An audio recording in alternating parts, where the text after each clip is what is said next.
Vendredi, 6 heures du soir. Une fillette inconnue saute sur le quai de la gare de Thonon. Elle est très blonde, mais elle n'est pas aussi mince que sur cette lointaine photographie. Aucune gouvernante ne l'accompagne. Mademoiselle Jane Servant?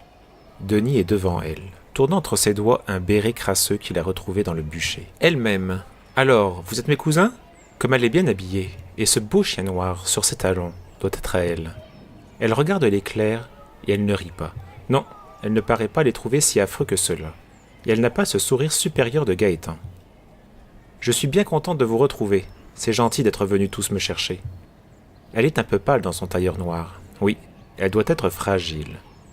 Nous avons amené la charrette du père Vier, le cordonnier. Nous reviendrons très lentement pour ne pas vous secouer. Donnez-moi votre bulletin de bagages. Elle rit maintenant. Nous n'allons pas nous dire vous plus longtemps. Il faut me tutoyer.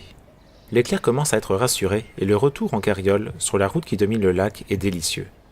Quel beau pays! Elle regarde le grand lac et les monts sombres du Jura.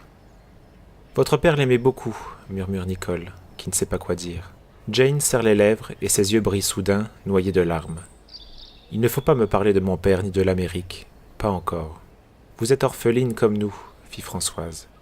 Oui, orpheline. Et il me reste tant de choses à faire, tant de choses, et je suis seule, toute seule. Vous ne pouvez pas comprendre. Denis, qui marchait en avant sur sa bicyclette, cria « Nous allons passer par la poste et par le pont, pour que tout le monde nous voie. On est très fiers d'avoir une cousine d'Amérique. »